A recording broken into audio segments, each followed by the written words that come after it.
I think we're barking up the wrong tree, honestly. I think what we are discussing is whether you're playing the long game or not, whether playing the long game is the right thing to do as such, right? So I think if you look at, and I come from just a quick background. I come from the FMCG industry. So I've always been in FMCG. He's in consumer durable. I'm in consumer goods, fast moving consumer goods. And let me give you a few examples just to, you should just help my cause and my case. During COVID, okay, in the year 2021, between 2020 and 2021, 145 hand sanitizer brands were launched in India. 145, right? Everyone from Asian Paints to Berger, paint companies were going after it. You won't believe it. Saria companies were going after. There's a company called TMT, Saria. Yeah. They launched a hand sanitizer. Asian Paint, every single person was going. There were 145 brands of hand sanitizers which got launched. And after 1 year, take a guess at how many brands remained in the market after 1 year. Short term, right? Without thinking. Just hear me out. No, I'm just coming to it. Hear me out. After 1 year, only 4 of those brands remained. Now the question is, did those companies do a wrong thing? Were they wrong in actually launching those hand sanitizers? No, they were not wrong. They used a byproduct. All their industries had a certain byproduct, which was alcohol. Okay, they were prepared to create a product which was completely out of their industry, take full use of the opportunity and encash it when they could. And then after that, they went away. Now, you can say that they were not playing the long-term game or they were just in it for the short-term game. So be it, essentially. So I don't think I don't think there should be any discussion about whether long-term is important or short-term. I think both are important. Like Vishal was saying, there is no doubt you need a strategy, you need tactic. It's like playing a test match. You do have to plan it session by session, but you can win 4 out of the 8 sessions. And just one single session you lose, you've lost the test match. Looking at what you've said, I fully appreciate what you're trying to say. But that was just taking advantage of a situation and an opportunity. That was not, they were a Saria company moving out of their core values and business and getting into sanitizer for 1 year. Was just a quick buck-making strategy, nothing else. There's nothing wrong in it, right? So there's nothing wrong in it. No, I'm just coming. There's nothing great in it. I'm coming. There's nothing great in it. Yeah. They made a lot of money. They're laughing all the way. They're laughing all the way to the bank. But company like Bosch and Samsung will never do it. They may not. They have 100 years legacy on that, right? Nobody cares these days about legacy. So this is a quick opportunity with the Encashing. Yeah. This is not a long-term vision of that company, right? Can I just finish my point? Yeah. So if you look at the way innovations are happening in the industry today, in the FMCG industry today, if you look at how D2C brands are approaching innovations versus how the legacy, and I come from Unilever myself, so I'm also putting Unilever in that legacy company. So if you look at how the legacy companies are approaching innovation versus how the D2C brands are approaching innovation, how is innovation done today in the FMCG industry? You go to Amazon, okay, you figure out using your Amazon tool, what are the most searched for keywords, okay, as of today. And then basis that, you create an innovation calendar. So I'll give you an example of this company called Minimalist. Okay, you've heard about Minimalist, okay, which is now being, getting bought for some 3,000 crore. There are multiple such D2C companies who do quick search to understand what trends are going right now, what keywords are being searched for.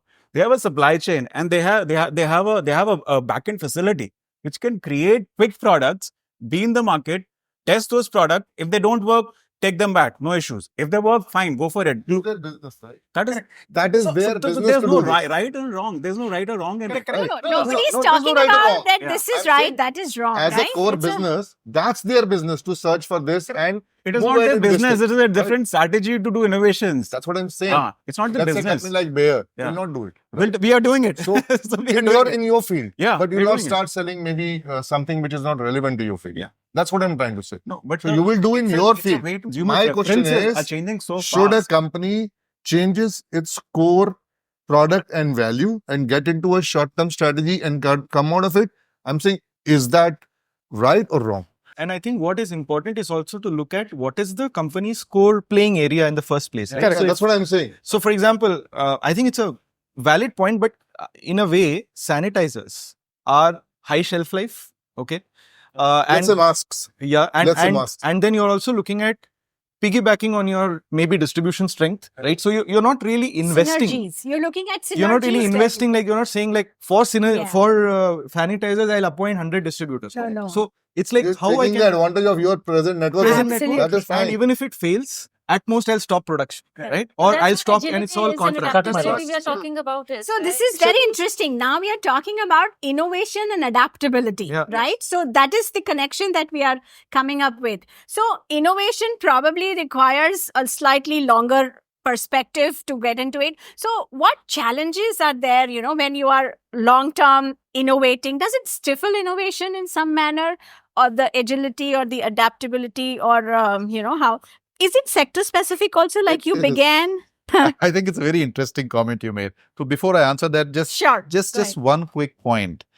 First of all, I think when we use the word strategy, we just need to be very careful. Strategy is not something which you build every month, every quarter, or frankly, even every year. Okay. Strategy is defined as a unique set of activities that you build, and you build your whole ecosystem around it based on a target market that you've defined. And then you build your infrastructure, and then you execute it, and it's supposed to be unique in the marketplace. If it's a me too, it's nothing strategic about it. We're just copying what somebody else is doing and, going there and doing it. So I think we just need to use the word strategy more selectively, number one. Now, coming back to, and you're right about taking those short-term opportunities. I don't know if that can be a core business for anybody, and I don't know if you can scale that to a multi-billion-dollar business doing new things every quarter. I don't know if an institution that survives 100 years can be built on that. No, I'm just sharing my point of view, that's all. No, sure. I'm just giving that as an example of how companies have actually changed from the strategic intent. But the question is whether they did the right thing or wrong. So there's this group called Balaji in Chennai. So a very close friend of mine runs a steel and distillery business. He called me in 2020 because I was in the hygiene space. And he said, I want to get into making sanitizers. So I said, hang on, you plan to get into this long term? He said, no, but I just need to invest, 10, 12 crores in buying a plant and packaging machine, and I'll make a lot of money right now. I told him, don't do it. And he didn't do it. And he thanked me after 6 months. Because the market went up like that and it crashed like that. Had it been, if he had invested, so all I told him is, if you're getting a third party to do it, get into it. Don't invest capex into this. Just trade this is going to die out the minute this goes out. So just wanted to make that point. Yeah. I think the Me Too strategy will probably work if you're in the early stages of product life or service introduction. The moment you go into maturity, then it doesn't go. If your sector is so big, that it can accommodate 3, 4, 5, 6 Me Too's, is fine. That happens only initially when you're starting off with the sector is so big. And I'll throw another bee in the honey. Let's see how many of the companies we are naming are going to be here 10 years from now. I'd like to see that as well, because there's a bunch of Me Too's out here. No, hang on. And majority of them are bleeding to death, and the dying has started. So we'll see. I think the future will define that. So maybe it's a quick P&L. The goal is different. I think what he's talking about is a different. What we are discussing here, for a brand, for a company, for an organization, that is a long-term better or a short-term better. The organization like, for my industry, organization like Samsung, LG and Bosch, that's not the core value. That is why it's 100 years, 80 years, and 70 years.